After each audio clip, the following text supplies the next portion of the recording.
बाबा जब 16-17 वर्ष के बालक थे, तभी से वे आगंतुक भक्तों को हाथ पकड़कर मीठी मधुर वाणी से चेतावनी देकर, सुयोग्य अनुमति देकर, उनके दोषों को निर्मूल कर, मंद मंद मुस्कान से समझाकर, कभी कभी गरज कर दुर्बलों की सुरक्षा करते हुए सन्मार्ग पर लाते थे।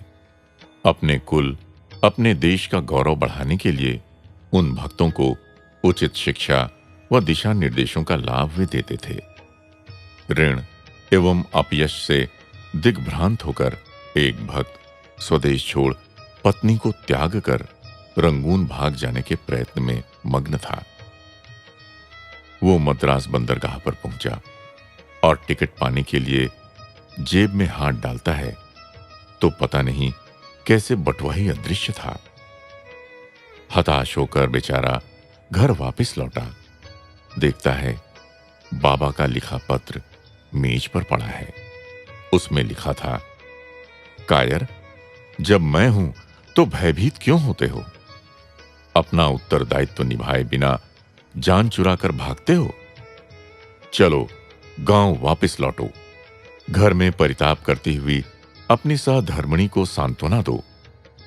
तुम दोनों साथ में पुटपर्ती आओ। यही आदेश था बाबा का। वो भक्त अचंभित था कि बाबा मेरे घर का पता कैसे जानते हैं। आह, कैसी है उनकी अपार करुणा, सर्वज्ञ शक्ति। धिक्कार है मेरे जीवन पर। भगवान का त्याग कर मैं कैसे जीवित रह सकता हूं? वायु के बिना कैसी सांस? कहते हुए वो वापस लौटा। वह पत्र आज भी उसने जतन से संभाल रखा है। बाबा के स्पर्श से पीतल सोना बन जाता है, कांच का टुकड़ा माणिक बनता है। मानव माधव भी हो सकता है। यही है बाबा की अद्भुत रहस्य विद्या। 10 लोगों से संभाषण करते समय बाबा का ध्येय उनके अंतःकरण की शिक्षा का ही होता है। बाह्य व्यवहार नहीं, अपितु भावना ही श्रेष्ठ है। बाबा ये कहते, ये सब केवल शो अर्थात दिखावा है। ऐसी आलोचना भी बाबा कभी कभी करते। पुस्तकों का कितना भी अध्ययन क्यों न हो, पर जब तक मस्तिष्क में कुछ नहीं गया तब तक सब निष्प्रयोजन व्यर्थ है। तुम्हारे पठन ने तुम्हें कितने अंश तक सुधारा है, उसे तुम आचरण में लाते हो या नहीं, ये सब प्रश्न करते। यही है बाबा का उपदेश।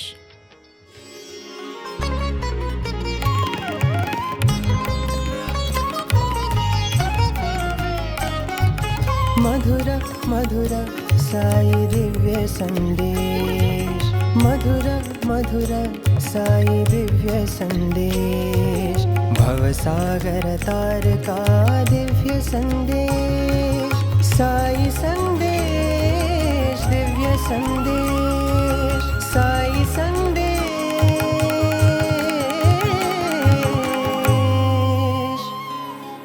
दिव्य संदेश।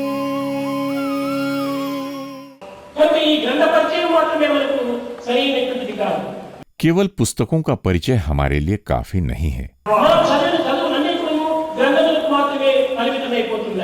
हम जो भी पढ़ाई कर रहे हैं वो केवल पुस्तकों तक ही सीमित है। కాబట్టి ఈ బుకిష్ నాలెడ్జ్ అనేటువంటి తీసుకుంటే మనం కేవలం సూపర్ఫిషియల్ నాలెడ్జ్గా మారిపోతున్నాం. यदि हम इस पुस्तकीय ज्ञान को ही स्वीकार करते हैं तो वो मात्र सतही ज्ञान बनकर रह जाएगा. కానీ మనము సూపర్ఫిషియల్ నాలెడ్జ్ కాదు, మనకు కావాల్సినటువంటి ప్రాక్టికల్ నాలెడ్జ్ కావాలి. अतः हमारे लिए ये सतही ज्ञान नहीं बल्कि व्यवहारिक ज्ञान आवश्यक है, అనుభూతిలో దాన్ని అనుభవించాలి. जिसे अनुभूति के माध्यम से अनुभव में लाना चाहिए. ఏ అణువు యొక్క తత్వం కానీ దాని యొక్క మాధుర్యాన్ని మనం అనుభవించాలి. चाहे वो किसी अणु से संबंधित भौतिक तत्व का ही माधुर्य क्यों न हो, उसे अनुभव में लाना चाहिए. మనం జిలేబీ కానీ మిఠాయి కానీ లడ్డు కానీ ఏదో కొన్ని గ్రంథాలు మనం చదివినాము. हमने किताबों में जलेबी, मिठाई और लड्डू के बारे में पढ़ा, కానీ గ్రంథంలో చదివినంత మాత్రాన దాని మాధుర్యం మన తనువుకు చేరుతున్నదే. परंतु किताब में पढ़ने मात्र से क्या उसकी मिठास हमारी जिह्वा तक पहुंच रही है? చేరటం లేదు. नहीं पहुंच रही है. దాన్ని ఒక్క తూరి తీసుకొని నీవు నాలుగు పైన వేసుకో, అప్పుడు దాని యొక్క మాధుర్యం నీకు తెలుస్తుంది. तुम्हें एक बार उसे अपनी जिह्वा पर रखना होगा, तभी तुम्हें उसकी मिठास पता चलेगी. అది ఏ నీ యొక్క ప్రాక్టికల్ నాలెడ్జ్. वही तुम्हारा व्यवहारिक ज्ञान है. దాని టేస్ట్ నుంచి ఆనందాన్ని అనుభవించడమే నీ యొక్క ప్రాక్టికల్ నాలెడ్జ్. स्वाद को चखकर आनंद की अनुभूति को प्राप्त करना ही व्यवहारिक ज्ञान है. కేవలం గ్రంథం ద్వారా మనం అర్థం చేసుకొని గ్రంథం ద్వారా మనం దాన్ని ఉపయోగించుకుంటే ఇది సరైనటువంటి యొక్క గ్రంథములు కాదు, విద్యలు కాదు. केवल पेपर के माध्यम से समझकर पुस्तकों के द्वारा ही उपयोग में लाने पर वो सही अर्थ में शिक्षा नहीं होगी. ఇదంతా కూడా ఈనాడు బుకిష్ నాలెడ్జ్గా అనుకుంటున్నాను. आज सब कुछ पुस्तकीय ज्ञान में रूपांतरित हो रहा है. కనుకనే ఈనాటి ప్రపంచం లోపల సరైనటువంటి వ్యక్తిని మనకు చిక్కటం లేదు.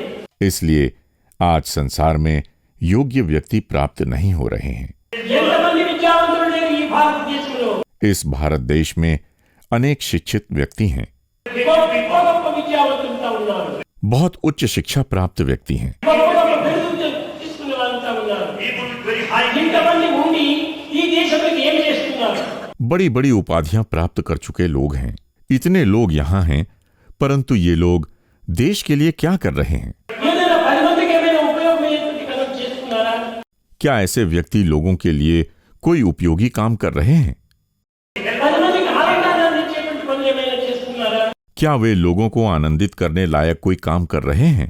10 మందికి సుఖపెట్టేటువంటి పనులు ఏమైనా చేస్తున్నారా? क्या वे समाज को सुख पहुंचाने लायक कोई काम कर रहे हैं? ఏమీ చేయటం లేదు. कुछ भी नहीं कर रहे हैं. 10 మందిని సుఖపెట్టడం లేదు, తాను సుఖపడటం లేదు. न दूसरों को सुख पहुंचा रहे हैं, न स्वयं सुखी हैं. అంటే ఎందుకు ఈ చదువు చదవాలి? ऐसे में शिक्षा क्यों प्राप्त की जाए? చదువులన్నీ చదివి చాలా వివేకి అయి మరిని తండ్రిని కూడా మందమతడు. कई सीख विद्याएं होता एक विवेकी, मंदमती हो नहीं जान पाता स्वयं को. ఎంత చదువు చదివి ఏ నీతి ఉందనో హీనుని గుణము మానలేదు. हो कितनी ही पढ़ाई या हो नैतिकता, हीन स्वयं के दुर्गुण को नहीं त्यागता. తరచి చదువు తర్కవాదమే కానీ పూర్ణ జ్ఞానం ఎప్పుడు పొందలేడు. करे पढ़ाई तर्क से है प्रयोजन क्या, पूर्ण ज्ञान को कदापि वो नहीं पाता. ఈ చదువు చదివి చావనేటికి చావులేని చదువు. करते करते पढ़ाई है क्यों मरना, पढ़ना हो तो अमर विद्या ही पढ़ना. కనుకనే మనం చదివేటువంటి చదువులో చేయకూడదు, హృదయాన్ని ఆనందపెట్టేటువంటి చదవాలి. अतः हम जो भी शिक्षा प्राप्त करते हैं वो हमारे हृदय को आनंदित करने वाली होनी चाहिए. 10 మందిని ఆనందపెట్టేటువంటి చదవాలి. सबको आनंदित करने वाली शिक्षा प्राप्त करनी चाहिए.